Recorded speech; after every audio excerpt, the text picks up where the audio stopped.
대한민국의 조용기 목사님을 소개합니다. 저는 오늘 여러분과 함께 시계 제로와 하나님의 비밀이라는 제목으로 말씀을 나누겠습니다. 심한 비바람이나 눈보라가 칠 때 혹은 짙은 안개가 낄 때 우리의 눈앞을 바라보는 시계는 제로가 됩니다. 아무것도 보이지 않습니다. 다시 말하면 앞이 캄캄하여 전혀 보이지 않는다는 것입니다. 저는 22년 전에 호주의 애들라이드에서 대부흥회를 인도하고 그 다음 퍼스로 가서 성회를 인도하게 되는데 호주의 항공사 에어 컨트롤 시스템을 조종하는 분들이 스트라이크를 했어요. 비행기가 한 대도 뜨고 내릴 수가 없습니다. 애들라이드에서 퍼스까지는 비행기로 대형 여객기로 3시간, 자가용 비행기로 5시간이 걸립니다. 저는 못 가겠다고 전화를 하니까 퍼스에서 연락이 왔습니다. 큰일 났습니다. 우리는 성회를 대대적으로 준비하고 성도들이 다 기다리고 있는데 목사님 못 오신다면 낭패에 처하기 때문에 우리가 자가용 비행기를 보낼 테니까 밤새도록 자가용 비행기가 날아가서 목사님을 모시고 오도록 하겠습니다. 마음이 좀 찜찜해요. 그러나 점심때쯤 되어서 자가용 비행기 조그마한 것이 도달했어요. 그래서 그 자가용 비행기에 몸을 싣고 날아가는데 자가용 비행기에는 레다도 없고 항법장치도 없습니다. 고속도로를 내다보고 고속도로를 따라서 날아가요. 그런데 한 3시간 나르고 난 다음에 밤이 왔는데 밤에도 고속도로에 자동차가 다니니까 그 불빛을 보고 따라가는데 퍼스에서 큰 폭풍이 다가왔어요. 구름이 꽉 들어차서 시계 제로가 되었습니다. 고속도로가 안 보입니다. 이제 비행기가 어딜 날아가는지 모릅니다. 그러니까 내 비행기를 조종하던 집사님이 벌벌 떨면서 목사님 큰일 났습니다. 우리가 이 중간에 내리면 오스트라리아는 너무 크기 때문에 우리 죽은 시체를 한 달 후에나 찾을 수가 있습니다. 정말 기가 막힌 일입니다. 그런데 완전히 시계 제로인데 어찌나 폭풍과 센지 비행기가 그냥 종이쪽처럼 출렁입니다. 그러니까 그 집사님이 하는 말이 목사님 나는 이제 길이 안 보이니까 라디오 방송국에서 방송하는 방송파를 따라서 비행기 방향을 잡을 수밖에 없으니까 그 방송파를 잡을 동안에 조종은 목사님이 하십시오. 그럽니다. 내가 뭐 남평생에 비행기 조종을 해본 적이 있나요? 그러나 이제 막다른 골목에는 별 도리 없습니다. 어떻게 할까요? 그러니까 비행기를 핸들을 잡고 동시에 날개 끝을 바라보고 밸런스를 잡아라. 근데 바람이 세게 부니까 비행기가 너무 출렁거리는데 그를 잡고서 밸런스를 잡는 것이 얼마나 힘이 든지 몰라요. 조금 열하니까 확 돌아가고 조금 열하니까 확 돌아가고 주여 살려주시옵소서. 주여 살려주시옵소서. 그 다음 2시간은 생지옥이었어요. 하늘에 치솟다가 땅에 곤두박질 치는 것 같다. 그 집사님은 계속해서 방송국 방송을 듣고 방송 파동을 통해서 비행기 방향을 잡습니다. 그렇게 한 2시간을 몸부림을 치고 난 다음 갑자기 환한 빛이 보여요. 퍼스 도시에 비치는 전등 불빛이 비쳤어요. 너무나 고마웠습니다. 죽음에서 생명을 얻었어요. 그래서 비행기를 그 방향으로 이끌어가서 퍼스에 내리니까 비행장에서 성도들이 모여서 안전하게 오도록 기도회를 열고 있었습니다. 안전하게 도착한 것이 기적이었습니다. 자기들은 우리가 죽을 줄 알았다 그랬습니다. 나는 그 체험을 한 이후로는 자가용 비행기는 안 탑니다. 얼마나 혼이 났든지 말로 다 할 수 없어요. 그래서 시계 제로의 위험천만한 비행을 하고 난 다음에 눈에 아무것도 안 보인다는 것이 얼마나 위험하고 두렵다는 것을 제가 깨달았습니다. 우리가 성경을 보면 예수님께서 십자가에 죽으신 것은 예수님의 제자들에게는 시계 제로입니다. 왜냐하면 예수님의 3년 반 동안의 공생에는 기적과 권세와 능력이 넘치는 삶이었고 제자들은 예수님이 그 기상과 그 능력으로 곧 천년왕국을 세울 줄로 기대하고 희망이 넘쳐났어요. 그러나 예수께서 갑자기 그렇게도 무력하게 유대인의 대제사장들이 보낸 종들에게 체포되어 가전 곤욕을 당하시고 로마 총독 빌라도에게서 사형언도를 받고 골고다 언덕에서 십자가의 극형에 처해지는 것을 보고 처참하게 절망한 제자들은 그들 앞날에 시계 제로였습니다. 아무것도 보이지 않아요. 부모, 처자, 전토, 직업을 떠나서 3년여 동안 따라다녔는데 이젠 앞날이 캄캄합니다. 절망에 처했습니다. 그런데 3일 후에 하나님의 비밀이 나타났습니다. 하나님의 위대한 능력이 그리스도에게 나타나며 그런 죽은 자 가운데서 살아 일어나고 말했던 것입니다.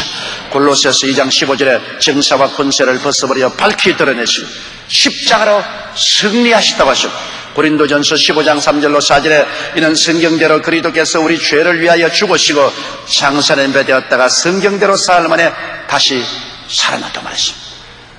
인간의 한계점에 도달해서 세계 제로가 될 때 그때 하나님이 나타났으면 그 세계 제로의 절망이 얼마나 짙을지라도 기적은 일어나게 되는 것입니다. 이것이 우리 하나님인 것입니다. 이것이 우리가 믿는 보람인 것입니다. 여러분, 우리 성경을 통해서 보면 세계 제로를 체험한 신앙인들이 많습니다. 아브라함은 가나안 땅에서 극심한 기근을 당하고 애굽으로 살려고 내려갔다가 당시 초강대국 애굽의 바로 왕에게 아내를 빼앗기고 말았습니다. 아브라함의 아내가 절세 미인이었어요. 바로 왕이 아브라함의 아내를 자기 아내로 빼앗았어요. 그는 엄청난 비극에 처하여 아무것도 할 수 없는 속수무책이었습니다. 초강대국 애굽의 바로 왕이 자기 아내를 빼앗아갔는데 그게 뭐 말 한마디 합니까? 주먹 한번 써볼 수 있습니까? 어림도 없는 일인 것입니다. 그는 완전히 세계 제로였습니다. 절망에 비어버렸습니다.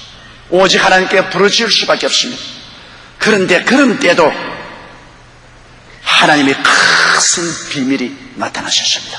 바로의 궁정에 큰 재앙이 일어났습니다. 그래 바로가 왜 이 재앙이 일어난가 알아보니까 바로 사라가 아브라함의 여동생이 아니라 아내인 것을 알고 그는 사라를 돌려줬습니다. 창세기 12장 19절로 20절에 보면 내 아내가 여기 있으니 이제 데려가라 하고 바로가 사람들에게 그 일을 명하며 그들이 그 아내와 그 모든 소유를 보내었더라. 어떻게 초강대국 애굽의 바로 왕에게 빼앗긴 아내가 도로 자기 품에 돌아옵니까? 이것은 하나님께서 세계 제로의 처절한 절망에서 기적을 행하신 거죠. 우리 예수 믿는 사람에게는 이런 하나님의 기적이 있기 때문에 희망을 버리지 않는 것입니다. 야곱을 보십시오. 야곱은 외삼촌집에 두부살이 20년 하다가 처자들과 짐승떼를 끌고 고향으로 돌아오는 길에 야복 강가에 왔는데 형이 400인의 사병을 거느리고 복수하러 온다고 합니다. 20년 전에 형을 속였는데 형이 그것을 절치부심하고 동생에게 복수하려고 기다렸다가 400인의 군대를 거느리고 동생을 죽이러 옵니다. 그래서 그는 처자들과 짐승들을 다 강 건너편에 보내고 강 이쪽 편에 쪼그리고 앉아서 형편을 살피고 있는데 설상가상으로 어떤 장년이 와서 그를 죽이려고 하며 그는 밤새도록 실험을 하고 아침에는 환도뼈가 이거러져 절름발이가 되어 이젠 뛰어서 도망할 수 없는 처지에 이르렀습니다. 그에게는 시계 제로입니다. 이제는 죽음밖에는 기다리고 있지 않습니다. 절뚝거리며 강을 건너가서 모든 처자를 짐승들을 뒤에 두고 앞에 서서 형이 오는 곳으로 나갔습니다. 형이 400인을 거느리고 질풍같이 달려오다가 그 동생을 바라보자 말자 하나님의 위대한 기적이 일어났습니다. 갑자기 형이 말에서 뛰어와서 동생을 끌어안고 목을 너금매고 통곡을 하고 울었습니다. 야, 나를 버리고 20년 동안 갔다가 어디 가서 절름발이가 돼서 돌아오나? 얼굴은 왜 이렇게 파틀 갈아놓고 머리는 왜 산발이고 옷은 찢어지느냐? 내가 너를 보호하마. 하나님의 기적이 일어났습니다. 그 원수된 형제간에 순식간에 화목해 하는 놀라운 역사가 일어난 것입니다. 하나님의 기적이 나타난 것입니다. 시계 절망의 상황에서 하나님의 비밀이 나타나신 것입니다. 여러분, 이것이 바로 바울 선생이 체험한 것입니다. 유라굴라의 풍랑을 만나 바울과 알렉산드리아호의 배에 탄 죄수들이 모두 다 절망에 처했습니다. 바울과 로마의 죄수들이 지중해에서 유라굴라라는 대풍을 만나서 생존의 희망이 없어 시계처럼 하늘을 봐도 캄캄하고 바다를 봐도 대풍이 불고 풍랑이 대작했습니다. 그래서 사공들이 하루를 견디다가 이튿날에는 짐을 다 바다에 버리고 사흘째 되는 날에는 배의 도구를 다 바다에 버리고 여러 날 동안 해와 별이 보이지 않고 큰 풍랑이 그들에 있어 구원의 여망이 없었습니다. 시계처럼 이제는 절대로 살아날 가망이 없습니다. 그런데 그때 하나님의 비밀이 나타나시면서 사도행전 27장 21절로 25절을 보면 여러 사람이 오래 먹지 못하였음에 바울이 가운데 서서 말하되 여러분이여 내 말을 듣고 그에 대해서 떠나지 아니하여 이 타격과 손상을 면하였으면 좋을 뻔하였느니라. 내가 너희를 구원하노니 이제는 안심하라. 너희 중 생명에는 아무 손상이 없겠고 오직 배뿐이라. 나의 속한 바 나의 섬기는 하나님의 사자가 어젯밤 내 곁에 서서 말하되 바울아 두려워 말라. 내가 가이사 앞에 서야겠고 또 하나님께서 너와 함께 응신한 자를 다 내게 주셨다 하였으니 그러므로 여러분이 안심하라. 나는 내게 말씀하신 그대로 되리라고 하나님을 믿노라. 총 276명의 선원과 배에 탄 사람들이 바울의 말을 듣고 새로운 희망과 생기를 얻게 된 것입니다. 그 배는 파손하지 아니하고 섬에 도달하여 모든 사람의 생명을 건질 수가 있습니다. 여러분, 우리가 이 세상에 살아갈 동안에 삶의 시계 제로를 당할 때가 많습니다. 이제는 끝났다. 벽에 부딪혔다. 속수무책이다. 낭패다. 희망이 없다. 우리에게는 이제는 오직 좌절과 절망과 죽음만 있을 따름이다. 이런 체험을 하게 됩니다.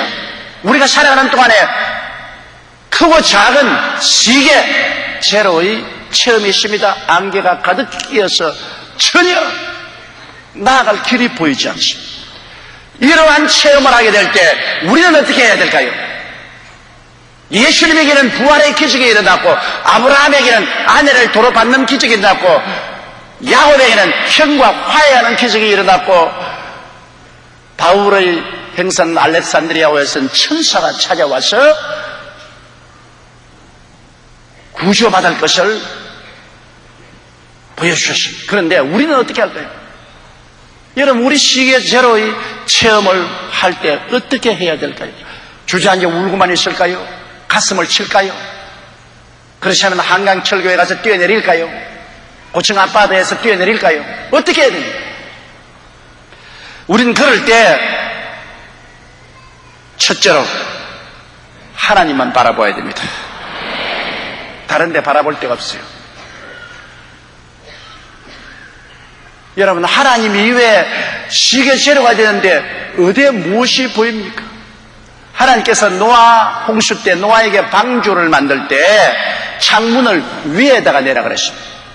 왜냐? 온 천지가 물바다가 되고 출렁일 때 노아가 옆으로 창문을 열고 바라보면 기절초풍을 하고 졸도해버리고 마는 것입니다. 그러므로 그 홍수를 보지 못하게 노아의 방주는 옆으로 창문이었고 공중에만 창문이 있었습니다.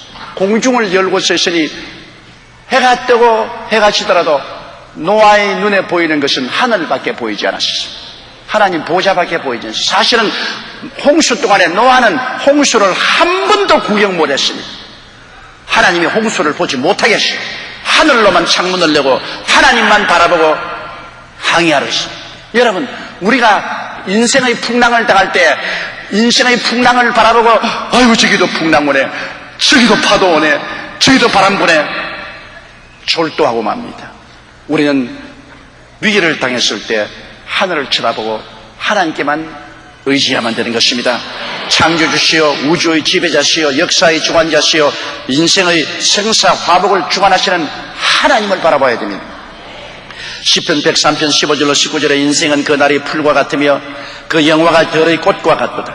그것은 바람이 지나면 없어지나니 그것이 다시 알지 못하거니와 야훼의 인자하심은 자기를 경외하는 자에게 영원부터 영원까지 이르며 그의 의인은 자손의 자손에 미치리니 곧 그 언약을 지키고 그 법도를 기억하여 행하는 자에게로다. 야훼께서 그 보좌를 하늘에 세우시고 그 정권으로 만유를 통치하시도다. 보좌를 하늘에 세우시고 그 정권으로 만유를 다스립니다. 환난이나 공고나 적신이나 기근이냐 위험이냐 칼이냐 이 모든 일에 우리를 사랑하신 이로 말미암아 우리가 넉넉히 이긴다고 말씀한 것처럼 세계 제로 때는 환경을 바라보지 마십시오. 오직 엎드려서 위로 열린 창문을 통하여 하나님만 바라보십시오. 둘째는 그 세계 제로 때 우리는 하나님과 나의 관계를 확인해야 됩니다. 하나님과 나와 무슨 관계가 있습니까? 바울 선생은 그 풍랑 가운데 서서 나의 속한가 나의 섬기는 하나님의 사자가 내게 와서 말하기를 얼마나 분명합니까? 그는 자기의 신분은 확실해요. 우리가 큰 풍랑 당하고 세계 제로 때 자기 신분을 확인해야 됩니다. 그럼 우리는 어떤 신분이 있습니까? 우리는 예수를 믿었기 때문에 하나님의 자녀라는 신분을 확인해야 되는 것입니다. 요한복음 1장 12절 13절에 영접하는 자 곧 그 이름을 믿는 자들에게는 하나님의 자녀가 되는 권세를 주었으니 이는 혈통으로나 육정으로나 사람의 뜻으로 나지 아니하고 오직 하나님께로서 난 자들입니다.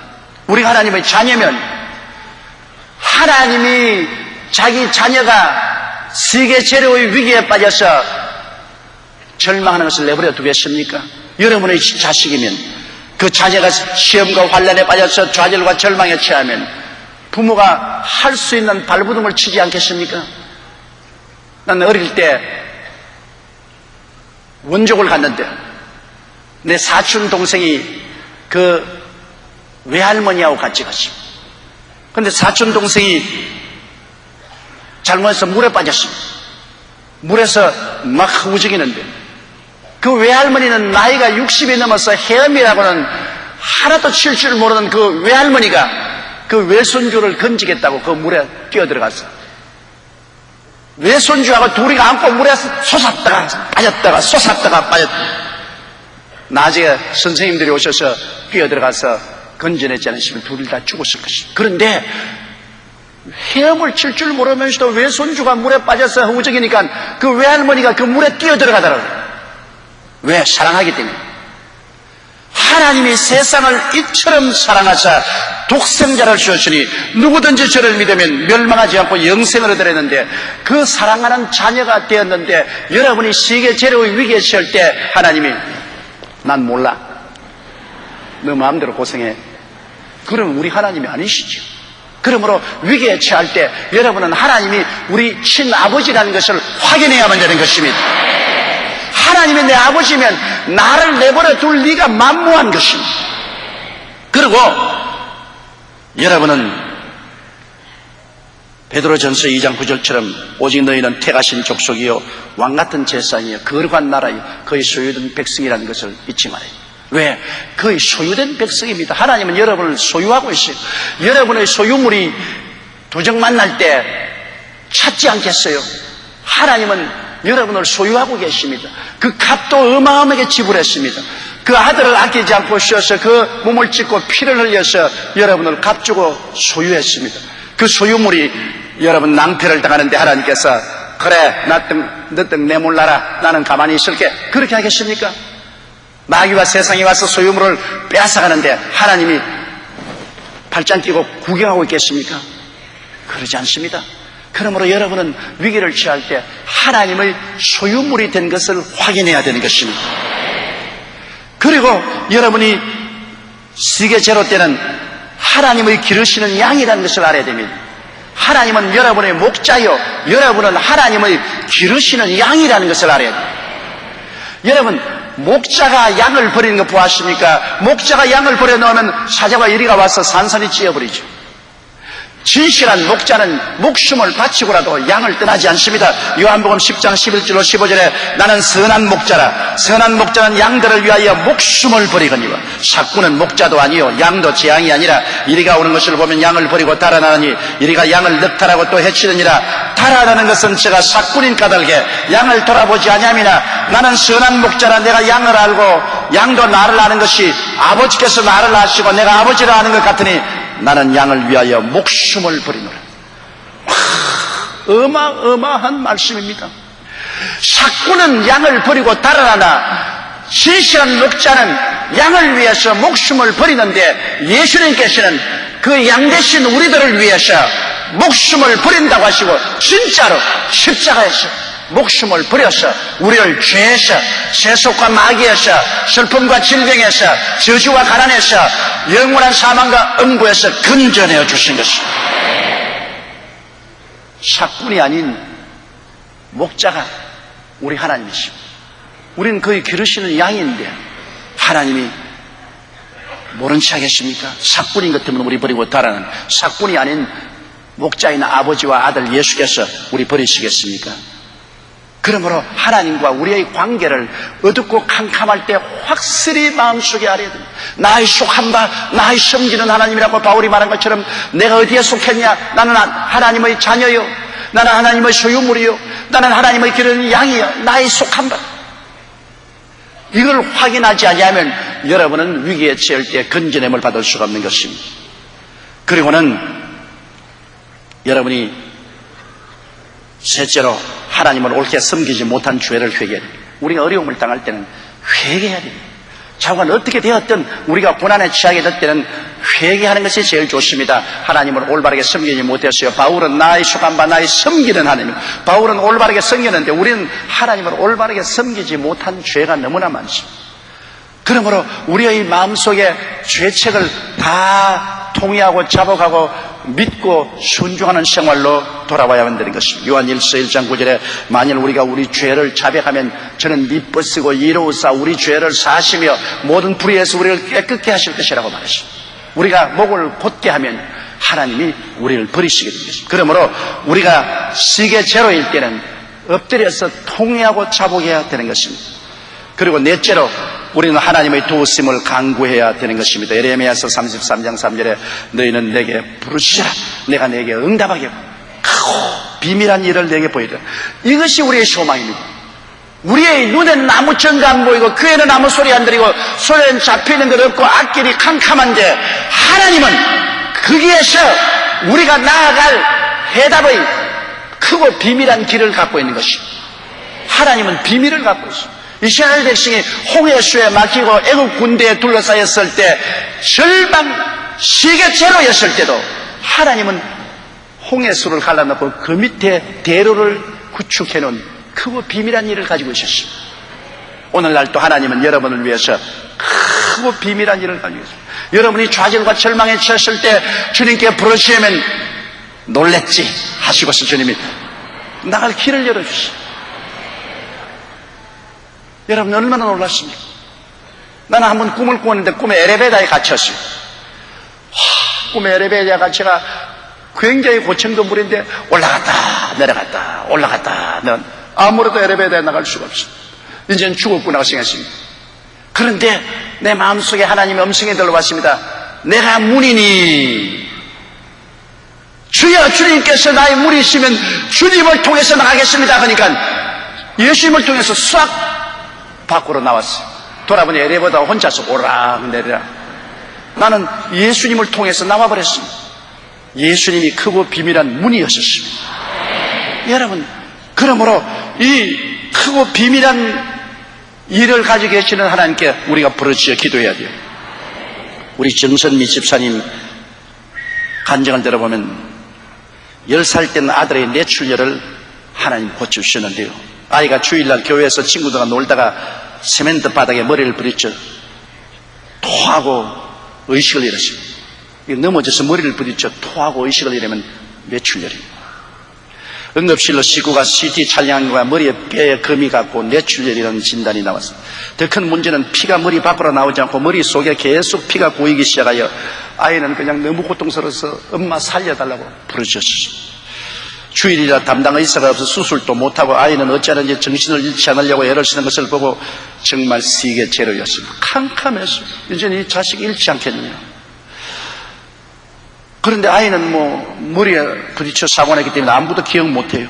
다음날 의사는 수술을 미루고 상태를 좀 지켜보자고 경기 예방약만 먹이고 호전되기를 기대하고 있었는데 병원에서는 한 달 뒤에 CT 촬영을 해보고 수술을 결정하자고 했습니다. 그러나 오른쪽 머리에서 계속 피가 나왔고 머릿속에 피가 고여서 이제는 희망이 없습니다. 온 가족이 할 수 있는 것은 기도밖에 없다고 생각하고 새벽 기도에 나와서 주께 부르십니다. 주여 이 아들을 살려달라고 주님께 맹렬히 부르셨습니다.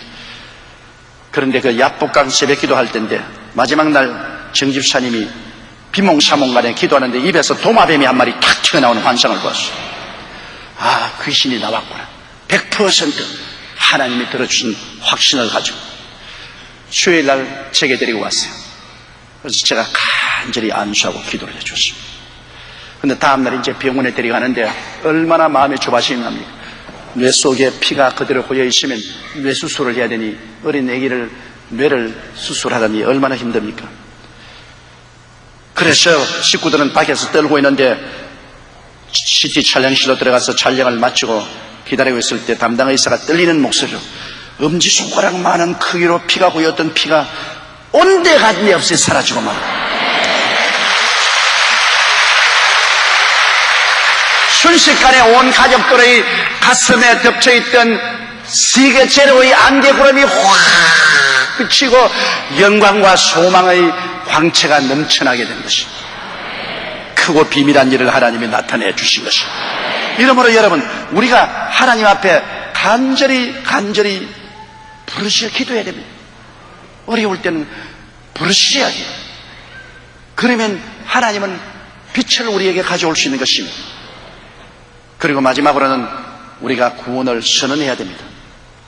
여러분, 마가복음 11장 22절 24절에 예수께서 대답하여 저에게 이르시되 하나님을 믿어라. 내가 진실로 너에게 이르노니 누구든지 산들어 들려 바다에 던지오라 하며 그 말하는 것이 이룰 줄 믿고 마음에 의심하지 아니하면 그대로 되리라. 그러므로 내가 너에게 말하니 무엇이든지 기도하고 구한 것은 받은 줄로 믿어라. 그리하면 너에게 그대로 되리라. 기도하고는 성령의 도움을 받아 우리가 확실히 믿어야 돼요. 의심하지 말아야 돼요. 의심의 문을 확 닫아버리고 믿음의 문을 확 열어 제껴 놓아야 되는 것입니다. 그리고 입으로 선언해야 돼요. 이제는 나았다. 이제는 문제가 해결되었다. 이제는 하나님의 도움이 내게 왔다. 긍정적으로 입으로 시인해야 되는 것입니다. 여러분, 무엇인지 땅에서 매면 하늘에서 매일 것이요 땅에서 풀면 하늘에서 풀린다고 했기 때문에 우리가 입술로 매고 묶어야 됩니다. 입술의 선언이 바로 믿음의 선언인 것입니다. 이러기 때문에 오늘 많은 사람들이 기도하고 난 다음에 마음의 확신을 가지고 입으로 선언하지 않습니다. 입으로 선언하면서 그 다음에는 감사를 많이 드려야 돼요. 시편 50편 23절에 감사로 제사를 드린 자가 나를 영화롭게 하나니 그 행위를 옳게 하는 자에게 내가 하나님의 구원을 보이리. 성도 한 분이 골수암이 걸렸습니다. 다리를 잘라내야 돼요. 그는 암이 걸렸다는 말을 듣고 너무나 충격을 느꼈습니다. 그러나 그가 처음 한 것이 하나님이여 암이 걸려서 감사합니다. 정신병자 같지 않습니까? 암이 걸렸는데 왜 감사해요? 나 하나님 아버지야, 내가 신앙에 열심히 안 했으니 암이 걸렸죠. 암이 걸렸으니 감사합니다. 암이 걸려서 회개하게 해주시니 감사합니다. 예수 믿는 사람과 안 믿는 사람과 다른 점은 어디 있느냐? 안 믿는 사람은 고난이 다가오면 원망 불평을 하고 예수 믿는 사람은 감사를 하는 것입니다. 이거 안 믿는 사람과 안 믿는 사람이 다른 점입니다. 이분은 감사했습니다. 그러고 난 다음에 항암 치료를 받고 기도하면서 다리를 잘랐습니다. 여러분, 다리를 잘랐으니 얼마나 큰 불행입니까? 그래도 다리를 잘라주시니 감사합니다. 그런데 그 다음 엑스레이를 찍기엔 또 암이 전이 돼서 폐로 옮겼습니다. 의사가 고개를 설레설레 흔들면서 나가라 손 못 댄다. 그래서 쩔뚝거리면서 그 가치를 짚고 집으로 돌아왔어. 하나님 아버지, 폐암까지 걸렸으니 감사합니다. 골수암만 걸린 것이 아니라 폐암까지 걸렸으니 감사합니다. 그리고 하루는 몸이 너무 아파서 침대에 들어 누워 있는데 갑자기 이 귀신을 쫓아내야 될 것이 나사렛 예수 이름으로 명하노니 암의 귀신아 물러가라 물러가라 물러가라 물러가라. 땀이 흐르도록 암의 귀신아 물러가라 하는데 막 온 전신에 전율이 다가오고 땀이 비오듯이 흐르고 폐에서 뭐가 확 공기처럼 튀어나오더랍니다. 암 귀신이 떠나갔구나. 그러고 난 다음에 일어 앉으니까 몸이 씻은 듯이 날씬해요. 아주 기분이 좋아요. 그 다음에 병원에 가서 CT 촬영을 해보니까 골수암도 폐암도 온데간데 없이 사라졌어요. 감사로 제사를. 그 암의 절망에서 얼마나 원망하고 불평하고 탄식할 수 있는데도 불구하고 그는 골수암도 감사하고 다리를 잃어버린 것도 감사하고 나중엔 폐암이 들린 것조차 감사를 하고 있을 때 성령께서 오셔서 귀신을 쫓아내라. 예수 이름으로 쫓아내고 그는 나음을 입었어요. 그 나음을 입고 난 다음 또다시 너무나 감사하다고 또 간증을 했어요. 여러분, 예수 믿는 사람은 어떠한 환경에도 감사를 해야 됩니다. 범사에 감사하라. 좋을 때도 감사하고 안 될 때도 감사하고 편안할 때도 감사하고 환난 때도 감사를 해야 되는 것입니다. 그렇게 하면 하나님의 능력이 여러분 나타나게 되는 것입니다. 어느 누구나 일생 동안 크고 작은 풍랑을 만나 속수무책인 세계 제로를 체험하지 않은 사람은 없습니다. 그때 당연한 반응은 절망이요 탄식이요 하나님에 대한 원망입니다. 그러나 그와 같은 태도는 결코 구원을 얻는 데 하나도 도움이 되지 않습니다. 오직 하나님을 바라고 하나님과의 관계를 확인해서 내가 하나님의 자녀요 소유물이요 그 기르신 양이라는 것을 확인하고 그리고 하나님을 잘못 섬긴 죄를 통회하고 자복하고 하나님의 도우심을 간절히 부르짖어 기도합니다. 크고 비밀한 일이 일어날 것을 믿고 선언하며 감사를 넘치게 할 때 갑자기 안개구름 사라지고 광명천지가 나타나게 되실 것입니다. 하나님은 여러분이 결코 은총을 받기를 원합니다. 시편 103편에 내 영혼아 야훼를 송축하라. 내 속에 있는 것들아 다 그 성호를 송축하라. 내 영혼아 야훼를 송축하며 그 모든 은택을 잊지 말지어 제가 내 모든 죄를 사하시며 내 모든 병을 고치시며 내 생명을 파멸해서 구속하시고 인자와 긍휼로 관을 씌우시며 좋은 것으로 만족해 하사 내 청춘으로 독수리같이 새롭게 하겠다고 말씀하셨습니다. 이 하나님의 뜻입니다. 사랑하는 자여 내 영혼이 잘됨같이 내가 범사에 잘되며 강건하기를 강권. 저녁에는 울음이 깃들일지라도 아침에는 웃음이 다가오게 되는 것입니다. 그러므로 우리는 시계 제로일 때 좌절하고 낙심하지 말고 하나님과 함께 흑암을 광명으로 무질서를 질서로 파멸을 생명으로 주를 미로 가난을 부여로 변화시키는 기적을 갖고 오게 되시기를 주의 이름으로 축원합니다. 다 같이 고개 숙여 기도드리겠습니다. 사랑이 많으시고 거룩하신 아버지 하나님, 우리는 인생을 살면서 크고 적은 시계 제로의 체험을 합니다.